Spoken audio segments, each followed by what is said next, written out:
All right, this Love Queen, let's chat, y'all. And I have a guest. How are you? Hey, I'm doing great. How about yourself?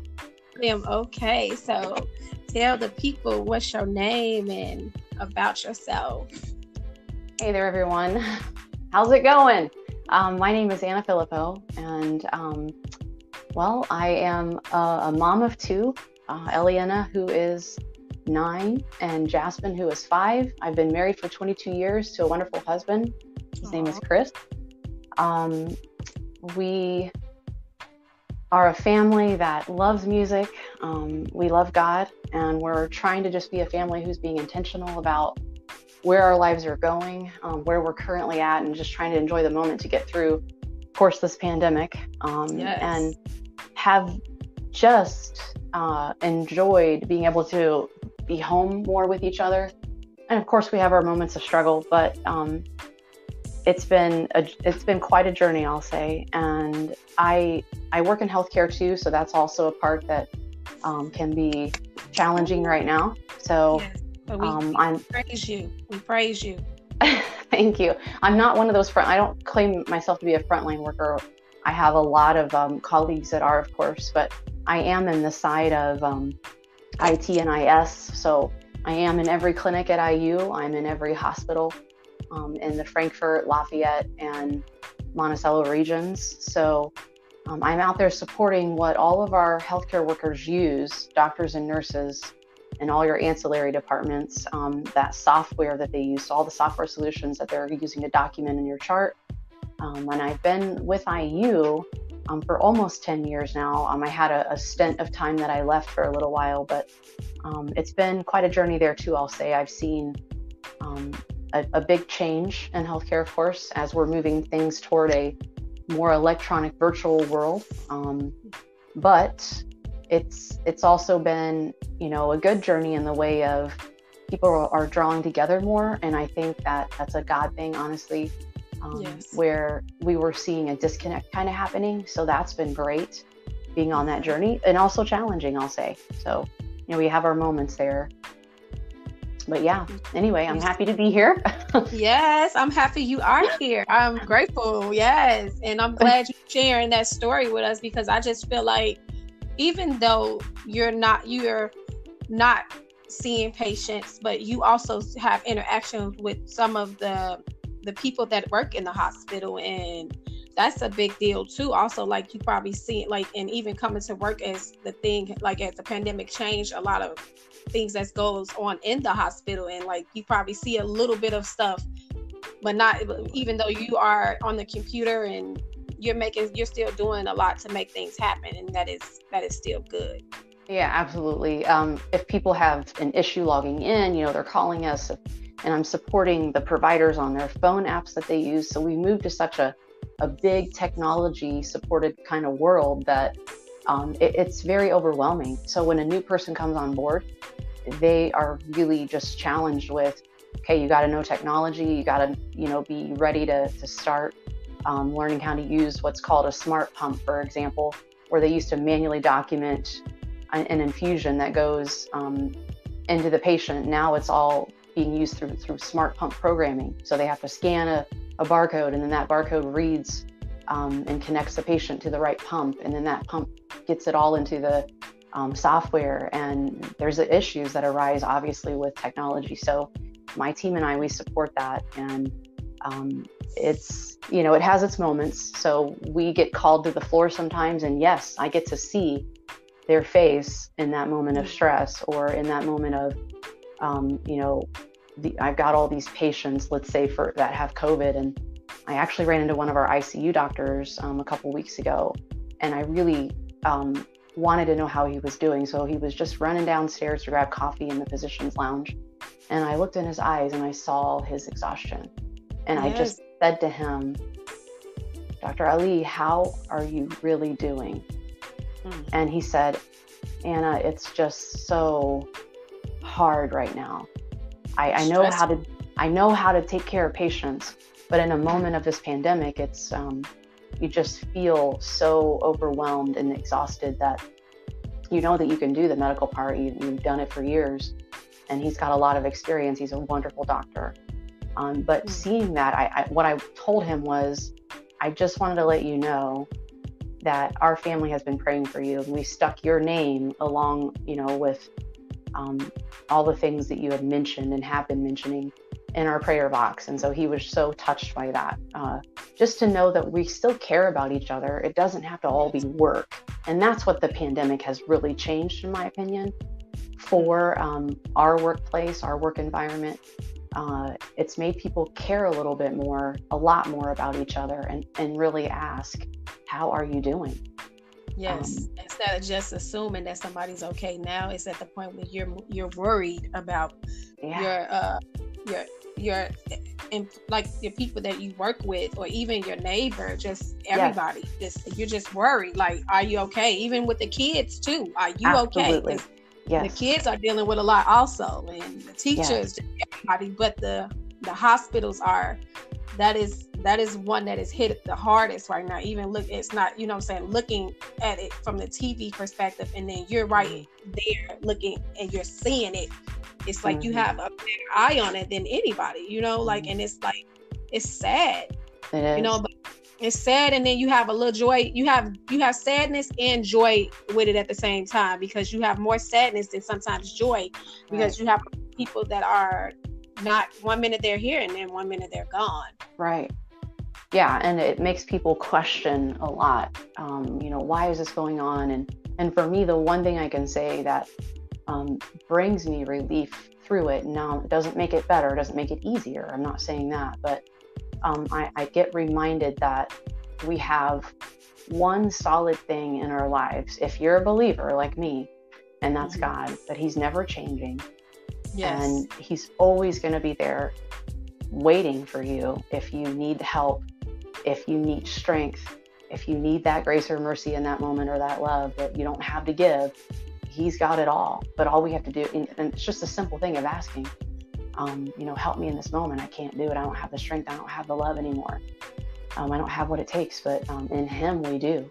Our humanness is always going to have those moments of failure. We can't do it anymore. And we just have to remember that He is our one constant that we have to rely on. Indeed. All He asks you to do is just talk to Him. That's right. Pray to Him. That's it. Yep. Talk to me. Yeah, it doesn't exactly. It doesn't have to be anything fancy. You don't have to be one of those people that's like, hey, I am a religious person and I do all this stuff. No, it can just be a simple thing of like how you and I are talking. It's just knowing that we have a relationship, and He's there. He cares for you. He wants to hear all your woes and your joys and your struggles and happy, all of that. So, and for me, that's what I've been doing. Just turning to Him more, of course, because that's what He wants. Not just in those moments of struggle, but the cool thing is in 2021, for the very first time, I'd never done this, but I heard people talk about it for years. But I decided to create a vision board. And I was kind of like, well, what is a vision board? So what do we naturally do when we don't know something? We Google it. Yes, right? We're like, I got board. That going on for myself too.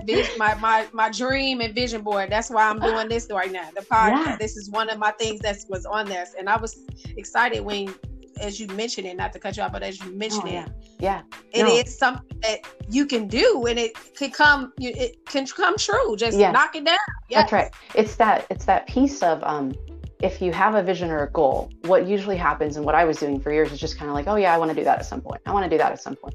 And I just kind of mention it and say it out loud. I might even write it down in some little paper that I shove in a book and I put on my shelf. And then it starts collecting dust.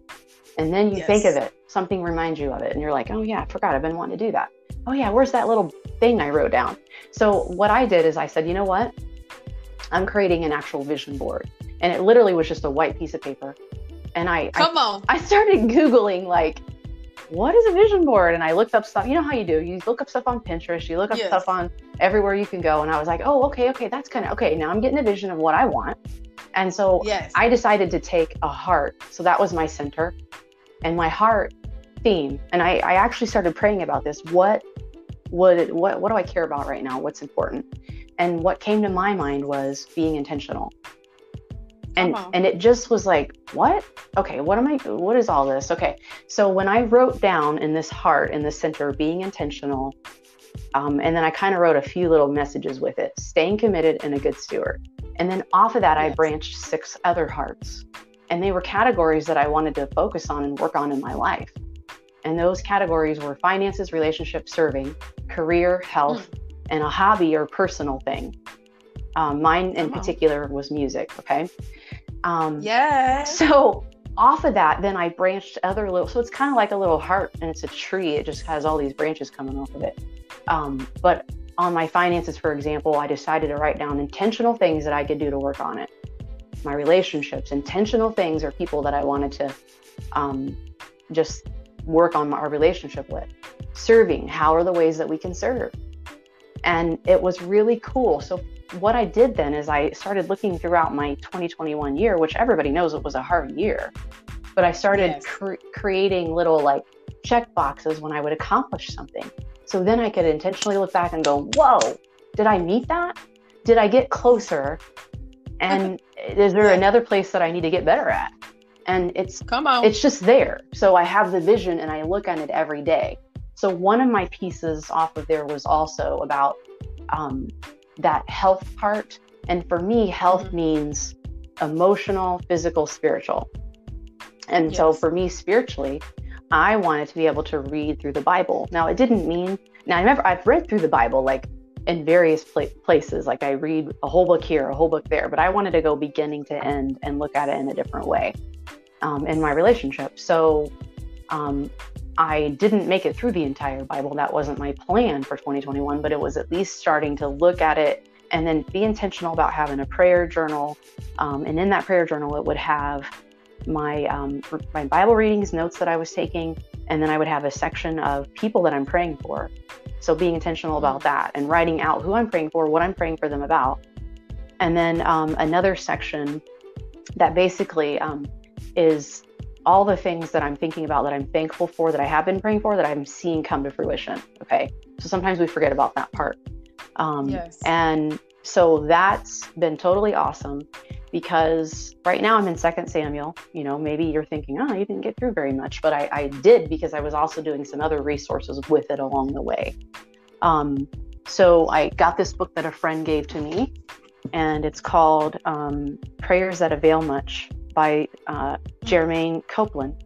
And it's really good because it's got specific prayers in here. And so I was using that along the way too, along with my Bible readings. If I was struggling with something, then I could look up in here, and I know how to pray and I do it. But sometimes I needed something to kind of get me focused, help me stay on track. And so this specific book actually uses Bible scriptures to take you through prayer. And I love that part, because we know that prayer can give you strength, prayer can give you guidance and wisdom.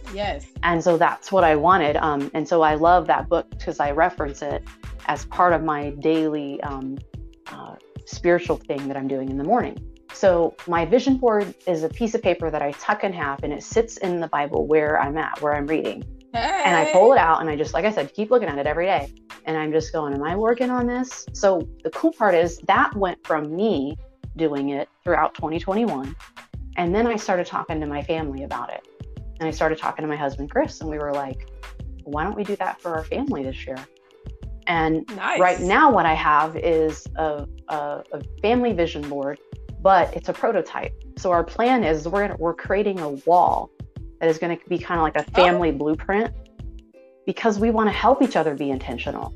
And that is nice. And it's so cool. So right now I just have a tiny little prototype on a piece of scrap paper that shows Chris's goals, Eliana's goals, Jasmine's goals, my goals. And then our big center is our family goals. And our center in there through our theme is being intentional. Then we're also going to have a plaque that we're making that is going to be a scripture that we all enjoy. We're thinking along the lines of Jeremiah 29, where I know the plans I have for you, declares the Lord, plans to prosper you, not harm you, plans to give you hope in the future. We don't know if that's the one we're sticking with, but that's kind of what we're looking at. Okay. And then that one sounds good. I know it does. I was like, that's so cool. And then we're going to have our monthly calendar. We're going to have just some other, our family goals up there. And then it just is kind of a place where it's like our command center, right? Our weekly menu, the chore chart, all of that stuff. So I'm slowly working on buying things. Chris is kind of working on designing things since he's a handyman. He loves to do that kind of stuff. Since he's got his handyman business, he's really, grown with his skill sets. And so he's going to help me design that wall. We're working on it right now. Oh, that's so nice. It's not done yet. And then yes, and you said handy. Oh, that's a good business to be into too. Absolutely. All that is good because you teaching the kids what they learning it now. Absolutely. So it's gonna grow. That is nice. Yep. So he has a business with a partner, and they are based out of Lafayette because that's where we used to live. And okay. They have a website, they have a Facebook page, and so their business is expanding too, and we're very thankful for that blessing. Very, very thankful for that. That's what's up. So, like you said, a business. So, like, is there anything like in the making of saying that you can tell the people, or are you waiting? Yeah, absolutely. You could definitely go to their website, and of course I didn't write that down. If you type out those guys, and it's got those guys spelled with a Z. Mm-hmm. Lafayette, Indiana, it pulls up their website. Now I can give you that website if you need me to. I didn't actually write that down. So yes, that'd be nice to send that to me. That way I could put it down there and it can be in there. It's also said on here. So you guys those guys with a Z. Yeah. And this is, Anna, she loves music, doing the vision thing. Is there anything else like with business wise or any more information? Like if somebody wants to, like you want to give some advice to people, or if somebody want to find you, or you got something that you want to, like anything you want to, like for the people to look up. And also it'd be nice if you could bless us with a song or a few things or something like that. That would be great. Yeah.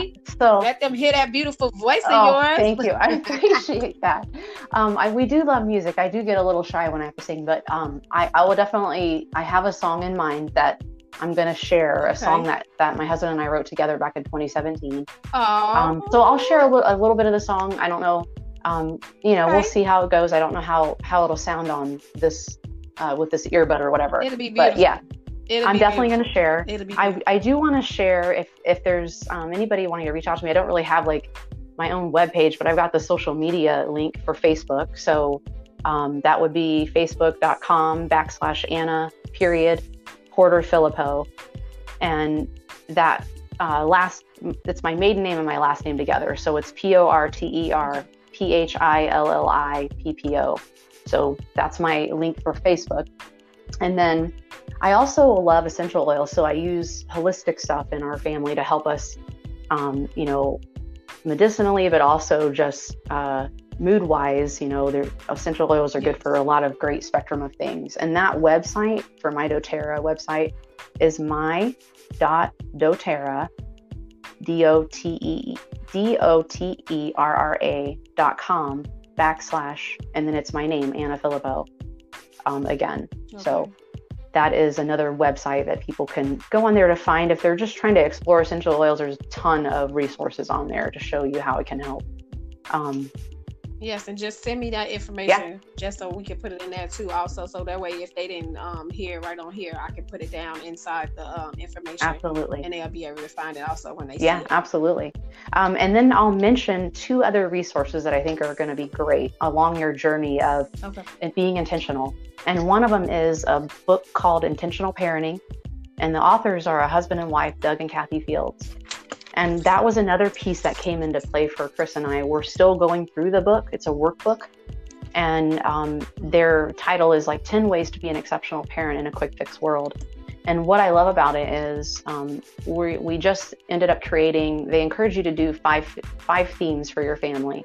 And essentially you're basing all of what you're trying to help your kids work toward around those 5 themes. And it's really great. It's a great resource because it's basically saying to you in this book that who is the greatest influence in your child's life. Most of us think, oh, they're getting all the influence from school, from their teachers, from TV. But essentially it brings you back to being grounded in the fact that your kids are learning exactly from you. Everything that you're doing in your actions, right? So that book is a great one. And like I said, we're about halfway through it, I think, maybe a third.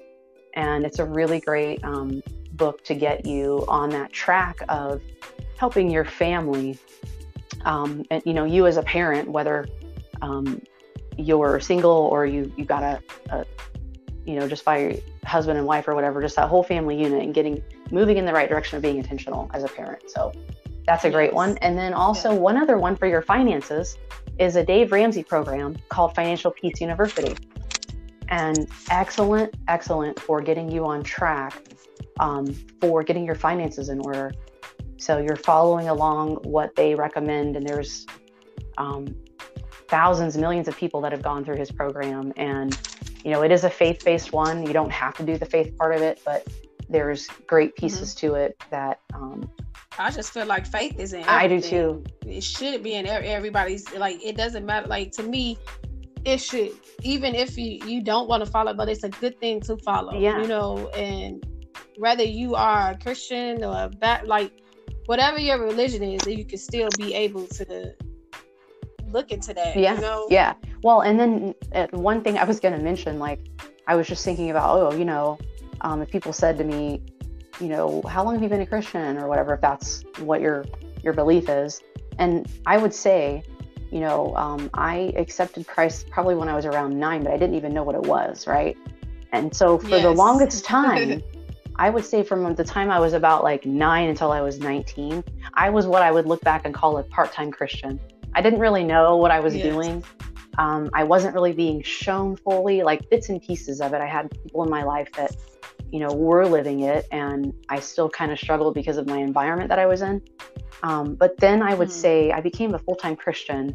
I've been a full-time Christian since I was around the age of 19, and that's been about 25 years. So yes, I'm 44. I'm 44 today. But I'm telling you, there's some wisdom that comes along with that, right?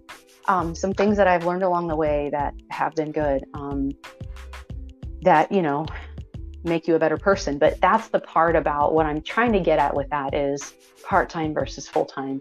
Is everything that you're doing, if you're going to be intentional and you make it a full-time job, then it helps to align things in your life. It helps to get you set on the right path.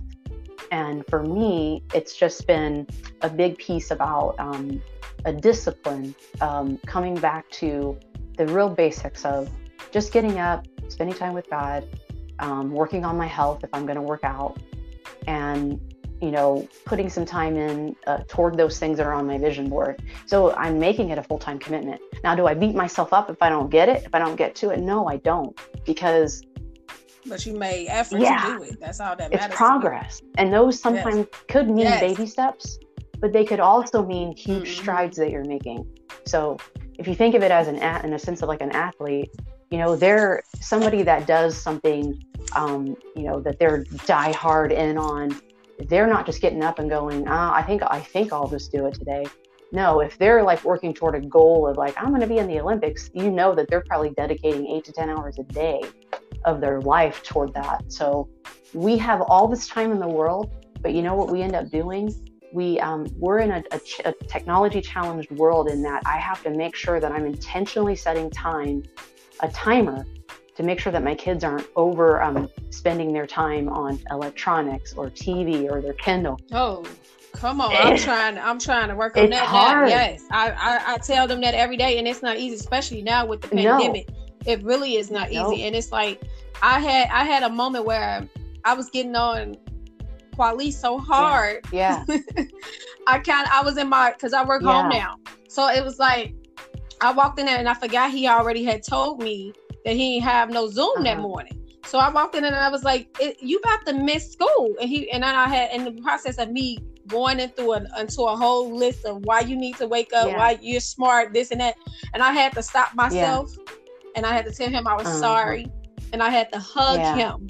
And I said, I do the things that I do because I love you and I know how smart you are, but I apologize for coming in. Right, because we get frustrated, but then we come back to like, you know what, I love my child, and I want him to be successful. I want her to be successful.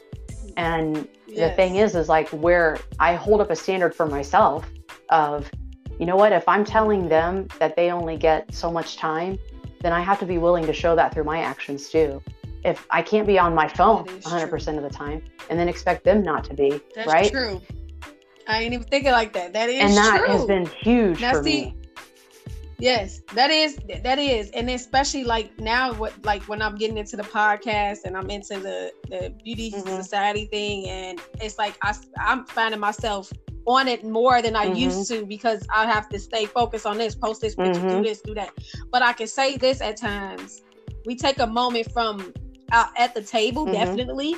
We don't have nothing. We talk, you know, but we have to do more in the other process too. But it like they say, your actions speak louder than your words, and your kids pay attention to you more than you think. And you are that's great. You're being intentional about when we sit down at this table, you know, it's family time, you know, all electronics aside. Yes, because the conversation. I know. And that is so important for leading our kids toward, here's what it means to be social. Like, we ask each other, how are you doing? How did your day go? And instead of, I have heard families say this to me, and this is where it made me go, I don't want that happening in my home. Where they said to me, oh, my kids don't come out once they get home from school. They're in their rooms, and then they text me when they need something. And then I text them when it's time for them to bring their trash out, and they'll tie it up in a bag and set it outside the door and text me and say, my trash is outside my door.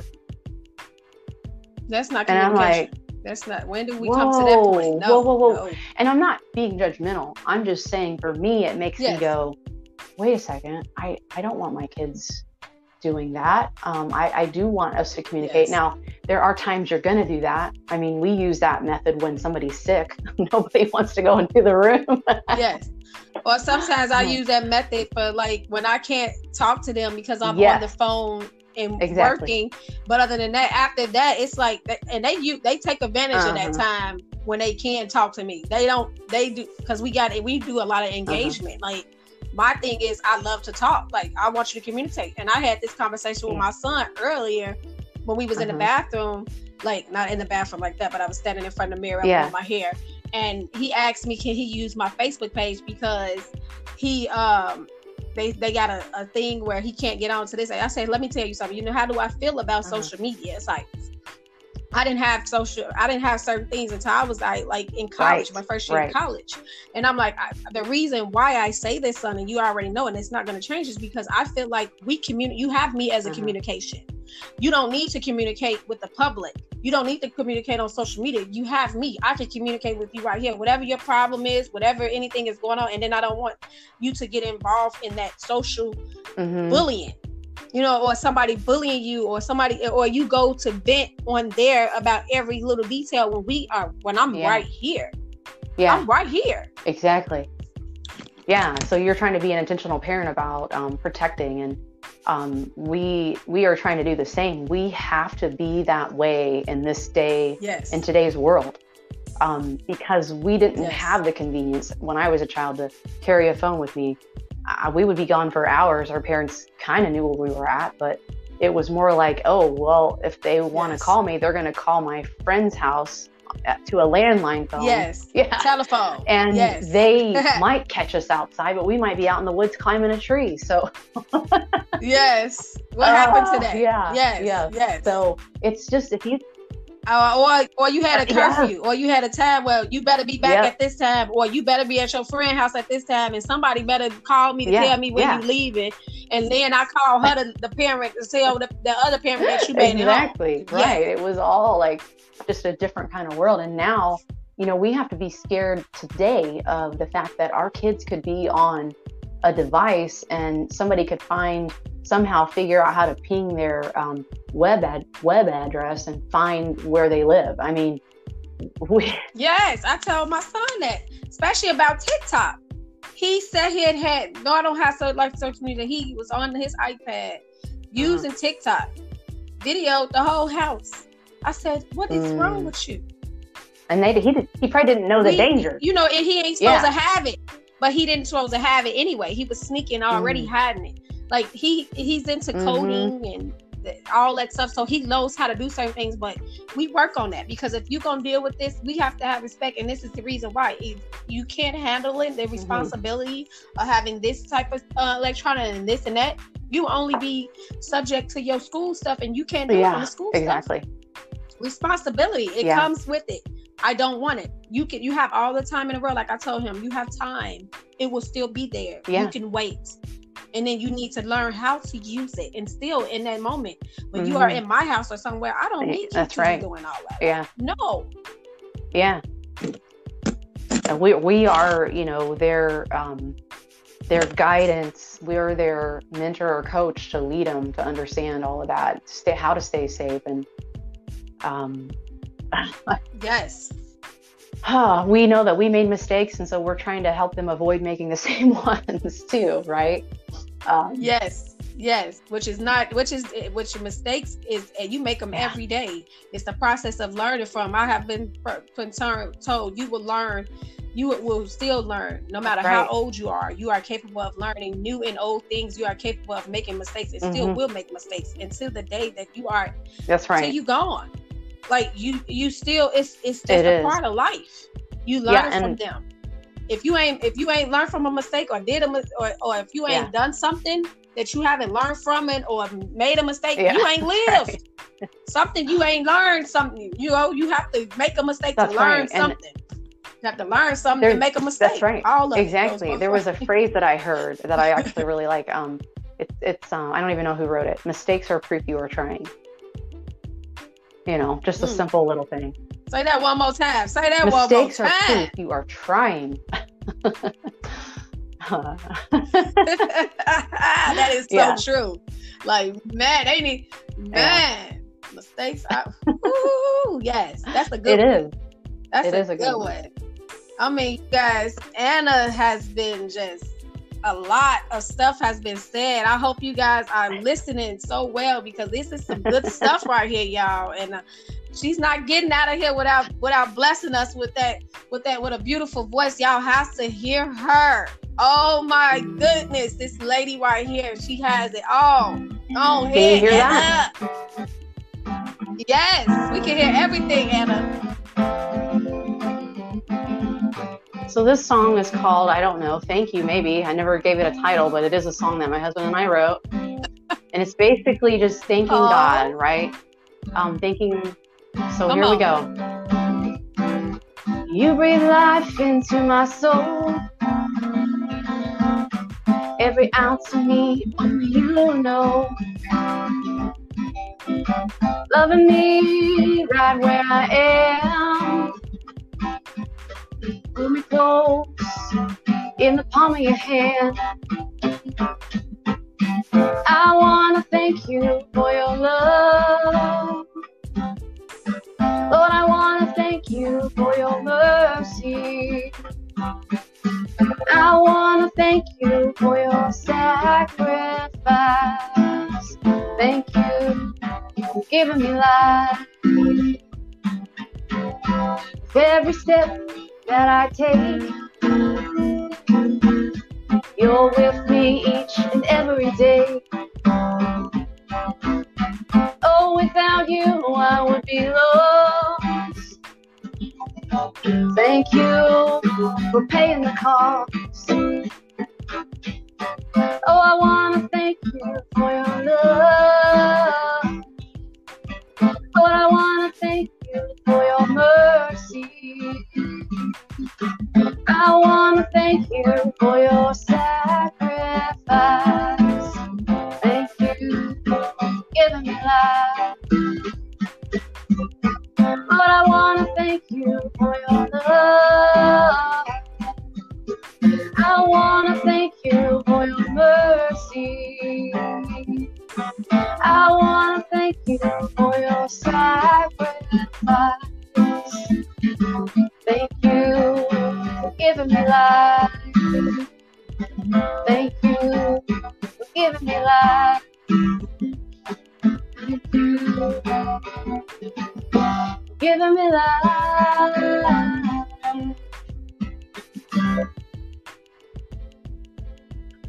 Yes. Oh my God. About to have me over here crying in about a few minutes, y'all. Love Queen, let's chat is about to cry because oh my goodness, that was beautiful. I mean, love. Oh, thank you for my life. Yeah, that's right. Woo, that's right. Yes, thank you for my life. Yes, I don't know if you say you haven't had a title, but that sounds like a beautiful title right there. Thank you for my life. I'm just saying you don't have to use it, but just throwing that out there, like oh, I like that song, Anna. Oh, you don't have nothing to be shy about. Like, I mean, you guys, she is playing a guitar and singing. This is not no in tunes. We ain't. We're live. Beautiful song. Like, them are vocals from her. Need to stay writing. Need to stay singing because it's beautiful. And I mean, not just you, the whole family has skills. Yes, my daughter has been playing ukulele, so that's been really cool. And singing, and she's starting to write songs. It really is. And yeah, I mean, I would love to just keep writing and, you know, being able to share it with people to help bring hope and inspiration. Yes, because this right here is gonna help. Somebody gonna listen to this and they gonna, woo, baby, it's helping me right now. I can just still remember that. Look, thank you for my life. I'm thankful because I'm thankful for waking up in the morning because you don't know any day, any moment. Like, that song is, oh man, it needs to be on somebody's track. You need to, with your name on it. Look, hey, we speaking that right now. Like, come on, somebody, listen to this and hit Anna Filippo up. Did I say your last name right? Filippo, I love it. Filippo. You're so cute. I'm sorry. Look, but I love you, Anna. Oh, I'm so thankful that we met. Like, and yes, I know that God brings people into our life, and some are meant to be just for a moment, some are meant to be for a few days, but some are for a lifetime, right? And a season or a lifetime. Yes. And I feel like there are those people that you just have a kindred spirit with, and it's meant to be that way. No matter how often you've talked, that you just can pick right back up. And and you just feel it. There's a spiritual connection that nobody can break. And I totally have felt that for you and your family. And I mean, I know that with the pandemic, we haven't been together, but it doesn't really matter to me because I care about you guys. You can be friends. I care about, you know, where you're going in your life, and you know, you're on my mind. So just always know that. Just know that. Yes, you are too, all the time. And I'm still sitting here in chills. That song, I mean, that helped. Cool. Like seriously, like just the little things. And this is another thing what made me want to do podcasts. Because not only do I not like to talk. Are you a Babylon Brooke? Yes. Not only just that, but to also like have people hear other people, and you know, to bless somebody else with a word or a song, or help somebody get through something. And like, you know, and not only that, but to help others like hear somebody else, because you don't know what somebody else is doing or if they trying to get to that point. Come and talk to Love Queen, let's chat. And you know, I'm gonna play it. Like, I like music. I love it. It's in my bloodline too, but I do not know how to sing like how your beautiful voice is. Yeah. But I do write. Yes, I love writing poems, and I know about writing. Writing is just, you know, and I'm in the process of eventually write, like saying my book. I'm supposed to write about my life. Eventually I will, but I'm probably gonna be saying it on podcasts first, because I feel like talking about it more so, but I have to wait before I say more on it, because I have to get the approval of, not so much as approval, but I want to respect my family and let them know absolutely about it first, at least that much, and so they won't be sidetracked. But we if you have anything else you want to say, we're about to get out of here. If you want to say one more last thing, any more advice or anything else you want to just leave the people with,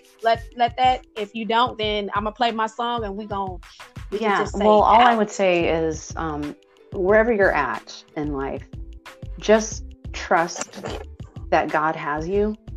And even when you don't feel it, there's that song that talks about how even when you don't feel it, he's working. And just keep trusting him and looking to him for that guidance, because he's the one constant in your life, the only one. People are going to fail you because they're just people and they make mistakes. But there's the other side that you got to love people, where they're at, which is where God loves you. He loves you right where you're at.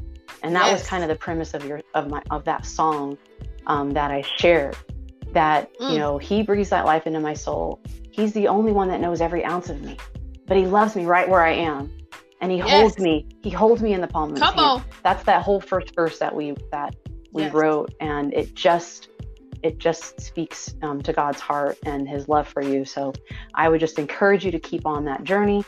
Find people that can help you if you're discouraged, that can pray with you or have fun with you, because sometimes we forget about even having fun, and that's important in life too. So I would just take care of yourself. That's so important. And that's been my journey. So hopefully that will help somebody else pick up if they're fallen. Just get up again and keep moving. Exactly. Don't give up. Keep moving. Make that magic happen. Them footsteps. That word intentional. Like she has just look. Anna is leaving.